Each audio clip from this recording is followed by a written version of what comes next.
Make your voice heard. Join the Council for the Model Aquatic Health Code. Lend your expertise to the MAC, science-based guidance from the CDC and the only all-inclusive national pool code that addresses current aquatic issues. Learn more at cmac.org. That's cmahc.org. Hell yeah! That's what I'm talking about. Welcome back to part 2 of the Women's Pool Pro training episode on Talking Pools podcast with Kelly and Dan. Grab your tacos. It's Tuesday. Yes, everybody sees the group as me. And that's just because, like I said, I just ran with it. But the group is not just me. It's the ladies who are part of the group.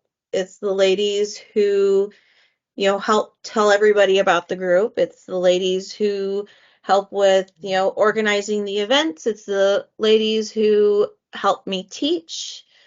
It's our group.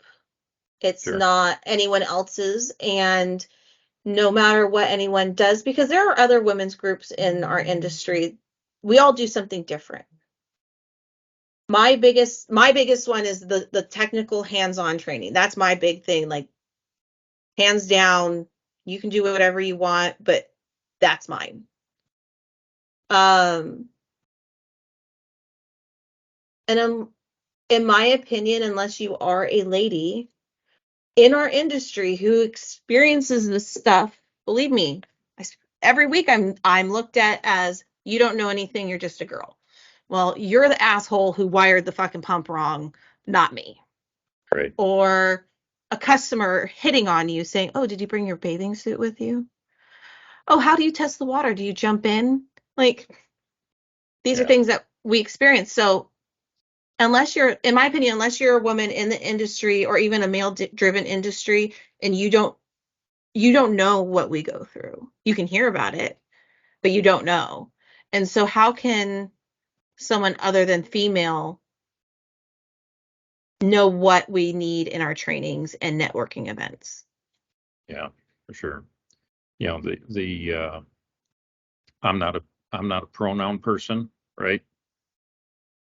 I'm not a person who accepts people picking what they want to be. And, if you're a guy, you're a guy. And if you're a girl, you're a girl. And there are things that neither one of us can ever know about the other in all types of situations. And you just threw out a three right there that I would never, ever have considered being an issue, right? No, you wouldn't. And because I don't have that side, I'm not a woman. I don't get that. I don't walk into a backyard and have, some guy, throwing out those kind of comments to me. My favorite will always be the one guy, Kelly, are you certified by Hayward to put this equipment in? No, sir. Your builder found me on a corner and asked me if I wanted to try something new. Yeah, right. And, it is what it is.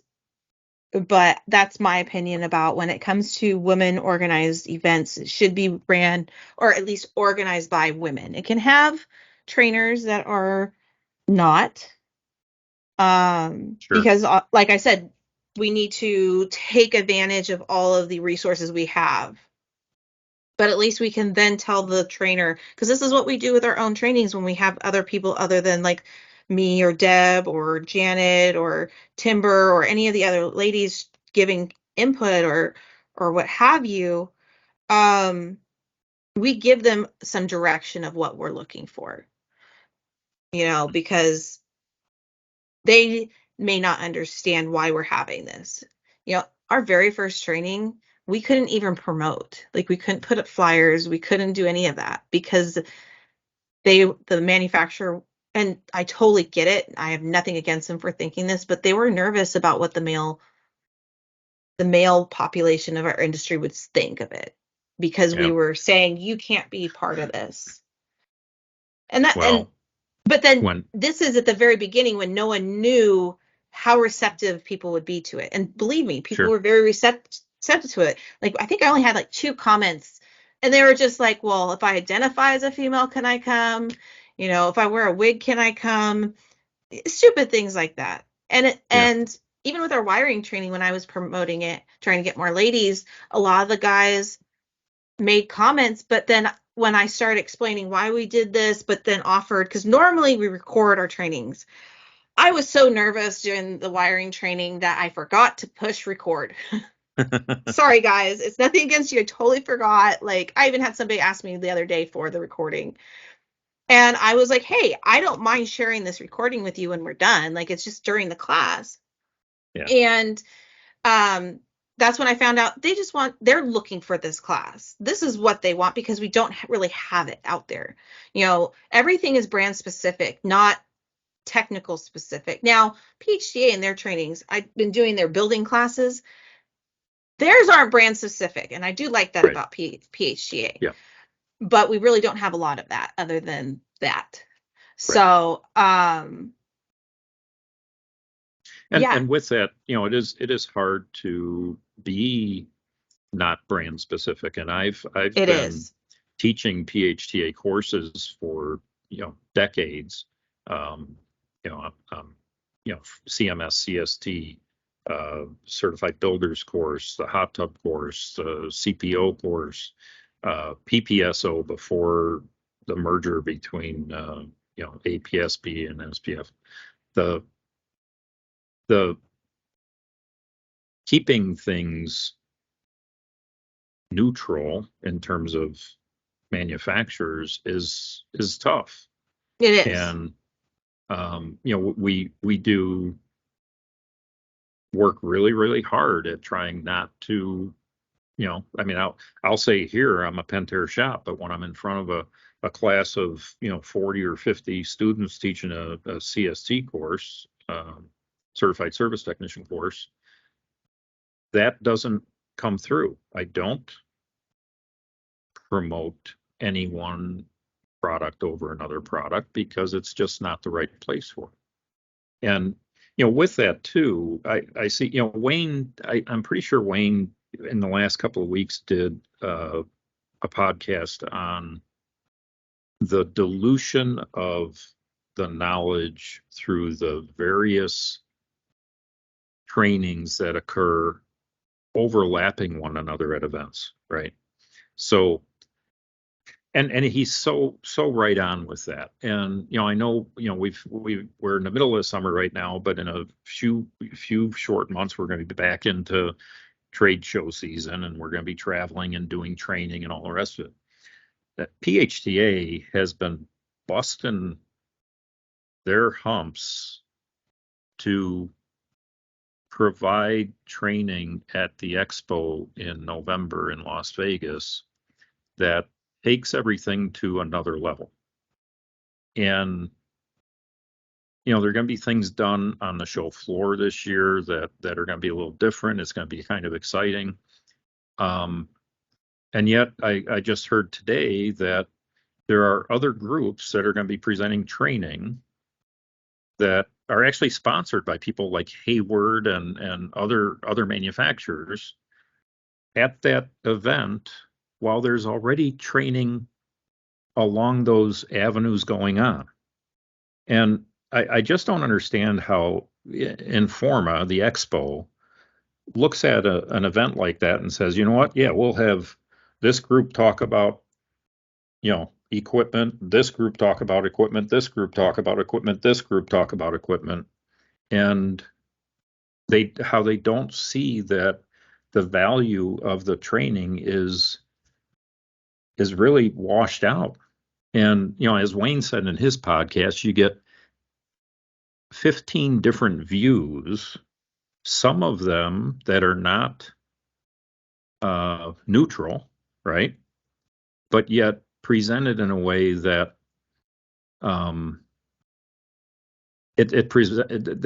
you end up getting information that gets twisted in people's minds, and then they don't know what to actually think. And when they're out in the field, geez, do I follow this train of thought that was presented by this person who, honestly, I got to wonder in some of these training things how these people qualify for what they're presenting. Mm-hmm. So, I've been doing this since 1987, and I don't know everything.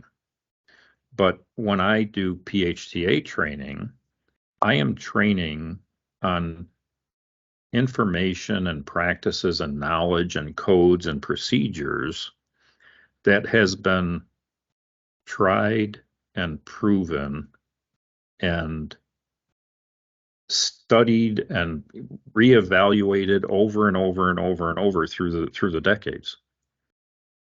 And then you get some people that pop up here and they've been in the industry for 5, 7, 10 years, and all of a sudden they're presenting on how to run a service department, the best way to install equipment, the best way to repair heaters. And I just got to think, where's this coming from, and who is allowing this person to call themselves an expert and get in front of people and profess that?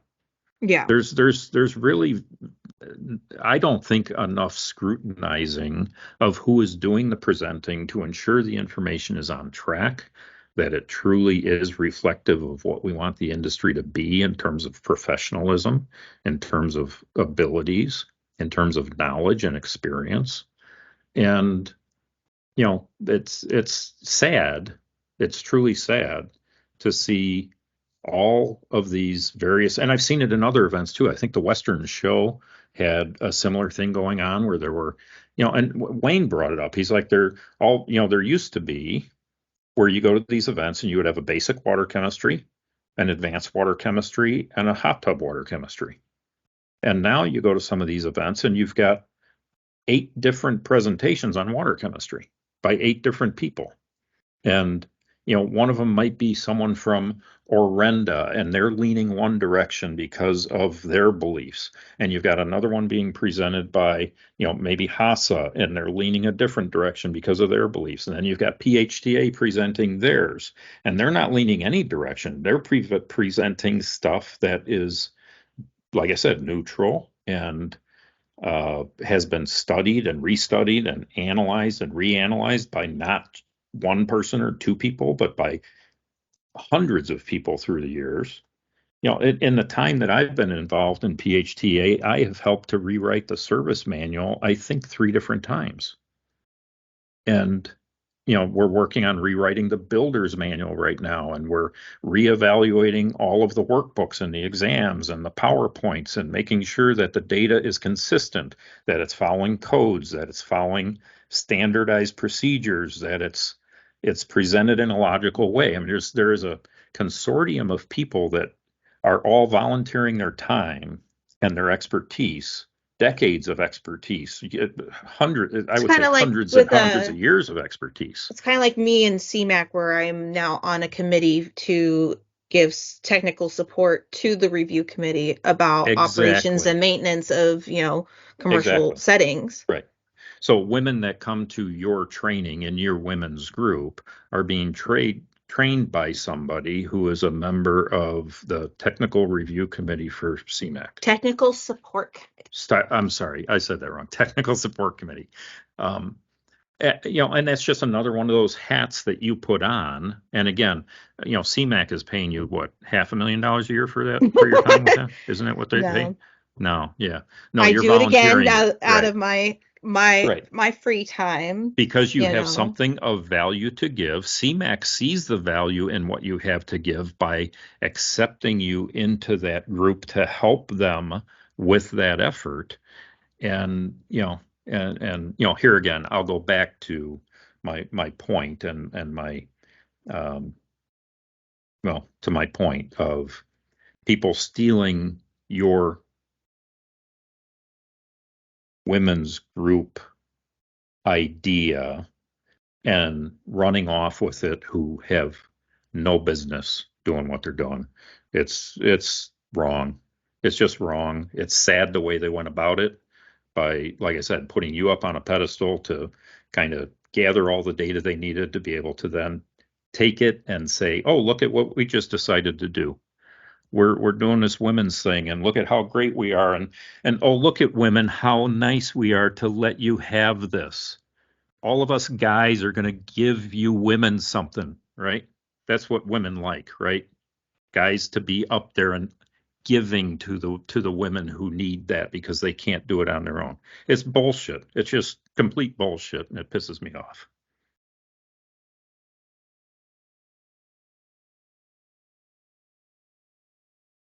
So anyway, I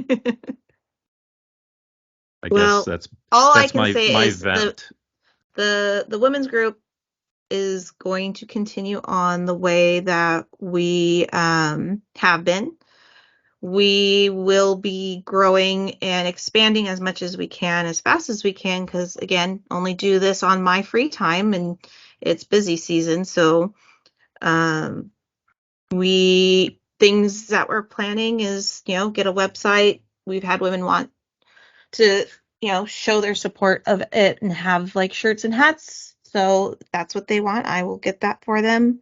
I'm hoping to expand our trainings outside of Sacramento next off season. Go somewhere else, maybe a neutral location, and see about helping some more on the East Coast since we usually do it on the West Coast. Nice. And my big thing with this women's group as we expand is I want the input of all the ladies. So during this process of us doing a nonprofit, it's not just me. We have a group of 6, 7 ladies, all representing different aspects of the industry, giving input. We're trying to come up with like what our mission statement is and what we want to be and where we're going. This isn't the Kelli show. We need input from everybody. So if you ever want to help do women's trainings in your area, you can call and I'll tell you how we do it.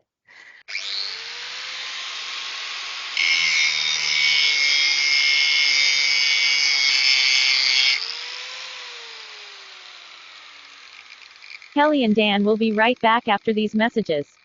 Have you heard there is a group of pool service professionals nationwide that are here to help grow and protect your business? The Independent Pool and Spa Service Association, known as IPSA, is here to help you. By joining the largest trade organization created by and for pool and spa service techs, you gain access to industry networking opportunities, exclusive educational offerings, IPSA's Tech for Tech route coverage, and more. So be independent, supported, and part of a professional community. Go to ipssa.com to learn how to be a member of IPSA today. Well, and to that point, though, Kelli, I want to throw a challenge out there. For as long as I've been doing podcasts with you, and we've done a lot of them together, every week for however long it's been going on, you have been the single biggest advocate of Hayward products that I have ever met in my life. And so that is because my reps are amazing. My rep Alex, okay, my rep Matt, my rep Kat, my rep Nick, everybody that Rick is amazing too. Like honestly, all the reps that I've met so far, like even in Texas with Brian and Southern California, all the guys down there, like they've been so supportive and I can call at any moment and they've just been amazing. Like, don't get me wrong. All my reps are amazing. I'm very spoiled with that, with all of my manufacturer reps, because I hear it's not like that in all areas, but Hayward has treated me well. So, well, here's what I'm going to do. I'm going to throw down a challenge to Hayward right now. And I want Hayward to reciprocate to you through your women's group and reach out to you and offer whatever they can to help further your cause with your women's group. And see what happens. If Hayward can't step up to the plate and see the need for this and the need to help you grow the women's group and find ways to expand on the great things that you've been doing for 3.5 years as a hand-in-hand thing for all of the great things that you've been doing and saying about Hayward, not only in our podcast, but across the not only the Sacramento area, but across everywhere you go. I challenge Hayward to reach out to you and talk to you about ways they can help you further your women's group and your cause there. And you know what? If Hayward won't, then I would like to challenge Pentair or GND to step up and do it in place of Hayward. And let's see who reaches out to Kelli first. Send an email to talkingpools@gmail.com, and Rudy will make sure that you get in touch directly with Kelli to see how you can help. And let's see which of these big three, if Hayward is if they're gonna step up and do what they should do and help you put together more events for women and help you with the training and help you with the resources that you need to be able to do all of these great things that you're trying to do. And if not, then that's fine, Hayward. If you can, that's amazing, and it's really what you should. But if not, that's okay, because Pentair and G&D, I'm sure, are going to be able to see the value in that too. And I am going to be excited when all three of them are ringing your phone at the same time saying, how can we help? Because that's what the industry is about. The people with the resources like Hayward and Pentair and Jandy work through people like us to reach more and more people to make the industry better, which in turn makes their products better and gives them more resources, and everybody wins as a result. So Well, you here's also my have to think, challenge. when you link up with the women, you have their husbands, their dads, and their brothers too. Yep, absolutely. Absolutely. So there we go. That's it, right?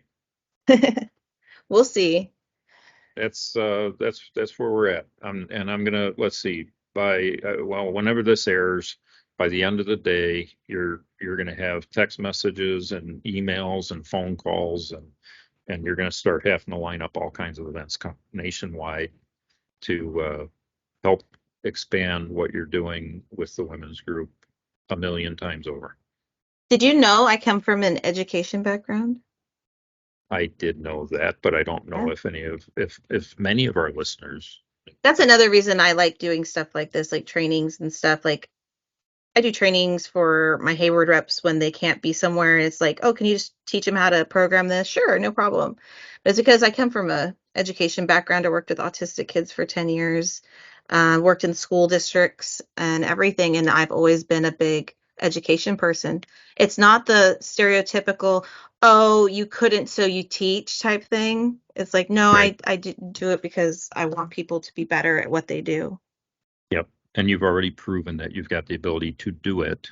And the teaching now is an extension of the knowledge and the experience that you've proven out in the field and through all that you've done firsthand. So at any rate, Kelli, I want to thank you for all that you do and all that you will continue to do. And the fact that you sit here tonight and say the women's group is going to continue on and we're going to keep doing what we're doing.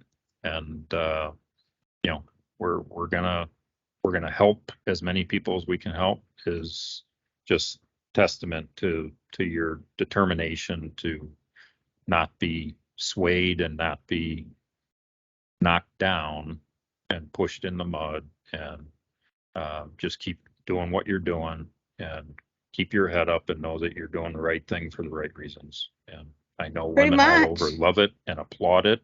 And, I hope that we get a lot of feedback on this from men and women across the country who are just overly thankful for all that you got going on for women in the industry. Thank you. So with that, I am going to say we're done for tonight. I think so, because Michael's just showed up. Michael, how are you? I can't hear you. Hold on. Michael, say hi. Hey, Michael. Hi. Come here. Come here. Come from here. How are you? Come here. I'm talking to the mic. Talk right here. Michael, talk right here. Look. Hey, look. Talk right here. See the mic? Can you see me, Michael? Say hi. He wants something. And off he goes. And off he goes. Yeah. Well, that's a perfect way to end it.